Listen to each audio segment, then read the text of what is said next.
whenever you talk about rule proposals in the NFL, how many times here when you're like, this is what they should do in the NFL, and I say to you, how do you word it? A lot, yeah.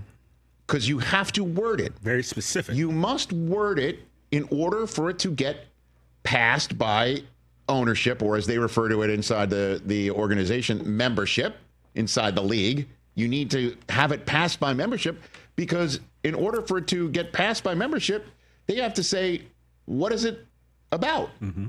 Why are you presenting this? What is your point? And how does it fit in the rule book as it's currently written?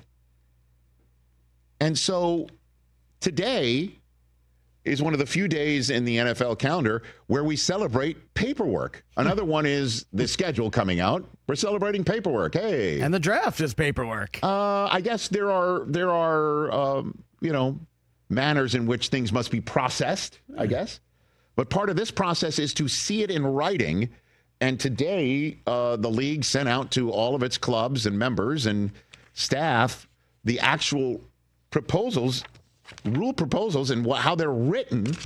And some of them are a little bit, deep in the weeds. Like, they're trying to change the number of scouts that can go to games in back-to-back days and weeks. And they're also changing the way kicking balls are handled and whatever.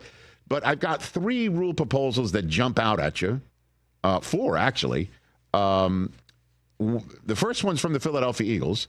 They want to change overtime rules to make the regular season like postseason, where everybody gets to touch the ball, even if somebody scores a touchdown to start. In the postseason, if somebody scores a touchdown to start, you get a chance to match. And in the regular season, you score a touchdown, game's over. And the problem is in order to assure that, the way that the overtime rules are set up in the regular season, there's not enough time maybe to give somebody another shot at scoring a touchdown if somebody scored a touchdown, because somebody takes 7, 8 of the 10 minutes up. The Eagles say make it a 15-minute overtime in the regular season. Make it the length of a regular quarter, not 10 minutes as it currently is. But what about player safety? Well, I mean, because you must put in the effect. When you submit your proposal, you must also put in what the effect of your rule is, like, because they want to know what are we not thinking about here. Yeah. And then the reason. The effect of this rule change is it aligns the postseason and regular season overtime rules by granting both teams an opportunity to possess the ball regardless of the outcome of the first possession, subject to a 15-minute overtime period in the regular season. And the reason is competitive equity.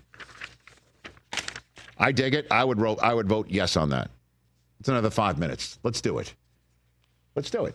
And because I always come from, as you know, if I'm on the competition committee, I think of it as a fan point of view. So fans like, wait a minute, in the regular season it was this, and now you got to know the difference of the two things. Make it easy. Rules in the regular season stays like before. Again, and we've had this debate before. Like, the team going second has the advantage because they know they have to go for it on 4th down. I understand that, but at least like giving a team to match a touchdown is, again, I'm trying to make it simple. Simple. The Detroit Lions have come up with a couple of playing rule proposals. One is you take illegal contact down the field and within 5 yards and all of the illegal contact penalties and defensive holding penalties and say that automatic first down that comes with them, see ya, out. The effect eliminates an automatic first down as a penalty imposed for defensive holding and illegal contact. And the reason why, competitive equity. Current penalty enforcement is too punitive for the defense. What are you laughing about? More rules to favor the offense. Well, no, that's the point is they're saying that. And like I said, the reason why Detroit wants to do this. Do you want to know why Detroit's doing this? No, but you just, I don't understand why you said what you just said, because maybe I heard what this rule is it makes it the defense holds and it's not an automatic first down. It's just distance. I see what you mean. All right, then I'm wrong.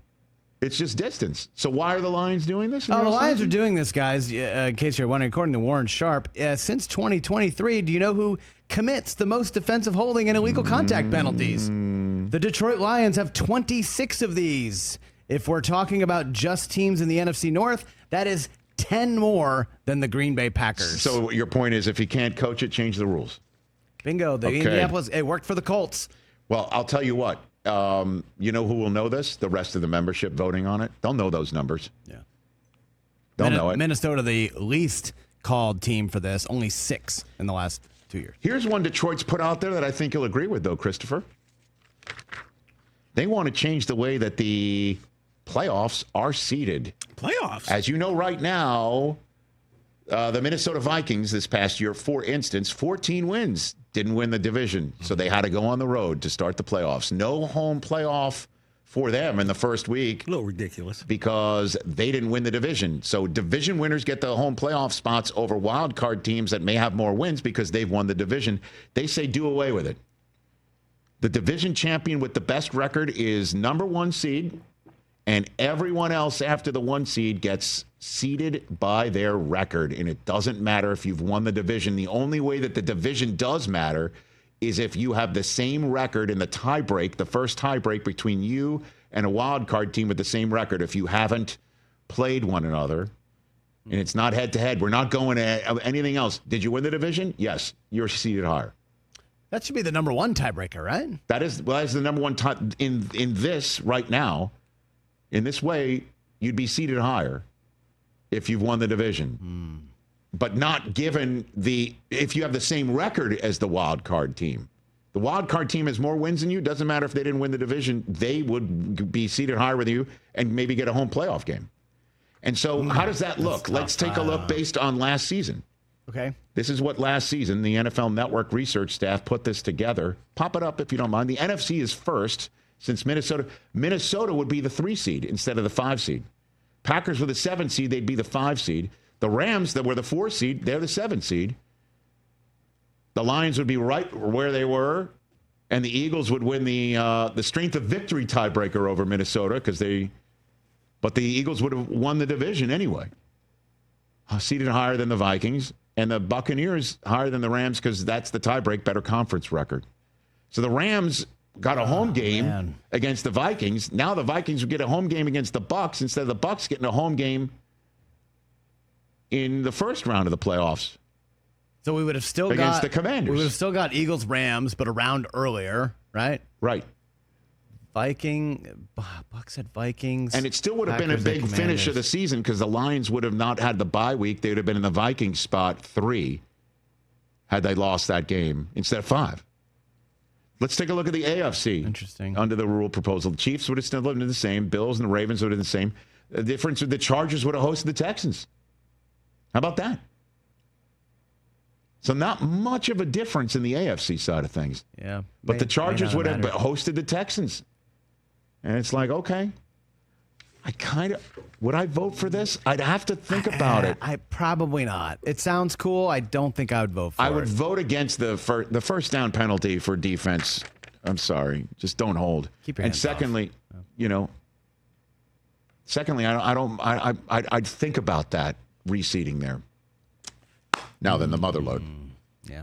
We have the language on the actual rule proposal of the Tush Push ban from the Green Bay Packers. And it's simple. No offensive player may immediately at the snap push or throw his body against a teammate who is lined up directly behind the snapper and receive the snap to aid him in an attempt to gain yardage. That's describing the Tush Push, baby. It's just like the guy who's getting the ball snapped to him. Nobody who's lined up directly behind the snapper can be pushed in an attempt to gain yardage. That is as plain as day to ban the Tush Push as you possibly can get. There's no way around it. There's no loophole. Kudos to the legal department of the Packers because they probably came up with this language. And here's the interesting thing, though. Because it's not just a rule proposal to just ban the Tush Push. Can you put it up on the screen, Mike Hoskins? It's actually part of a larger rule proposal about assisting the runner and interlocking interference. So the first order of business in this rule proposal is you can't pull a runner in any direction at any time. You can't pull somebody while you're an offensive player may not pull a runner in any direction at any time. That's sort of a rule, right? You can't pull off a pile. Well, you can't pull a runner. Like if somebody's running and they need to be pulled away, you're an offensive player and you pull somebody, your teammate, to pull somebody. Okay. It's not like we're begging for this rule change, to be honest with you. And I don't know, interlocking interference, you can't grasp a teammate by using his hands or arms to encircle the body of your teammate in an effort to block an opponent. So you can't use somebody like a rugby scrum kind of to shield, to block somebody by using your opponent to block somebody. Who's clamoring for that? Anybody? Nope. It's just odd that they would use that. No offensive player may see, push, or throw his body against a teammate to aid him in an attempt to obstruct an opponent or to recover a loose ball. Now that's interesting because the ball's loose. Sometimes you're yanking someone away to go get the fumble. That would be now a 10-yard penalty. So would the tush push. There it is now. It's Article D. Wow. It's Article D. So they've dressed it amongst other concerns that I don't know if anyone else has. And I'm wondering if the reason why they put those A, B, and C in there is because, again, you must put an effect and a reason behind your rule proposal. And the Packers' reason for banning the tush push in this entirety is for player safety and pace of play. Pace of play. And I'm like, okay, did they put the other items in here so they could have that fig leaf of pace of play and player safety? Because I've never heard somebody, that's a dangerous play, that tush push play, unless you're talking about the safety and the guards, right? The defensive tackle. Jason Kelce has said it's literally only hurts the center. Yeah. So the reason why I would vote against the tush push to ban it is exactly what Mark Schlereth told Susie when she was talking with him from this chair a couple weeks ago when she was hosting the show. And Schlereth's like, hey, defensive players aren't allowed to push somebody into the pile, or they're not allowed to push against the tush push. No one can go behind Chris Jones and push him. Right. That's illegal. So why are they allowed to do it on offense? That's one way I would say you got my vote. Get rid of the tush push. But the reason why I wouldn't vote for this is because I do believe the Rich Eisen Show exclusive, the original text of the reason the Packers gave for their rule is, I think we have it right here. There it is. Because we can't stop it. Oh, wait a minute. The original draft. That's the original draft. Oh. Because we can't stop it.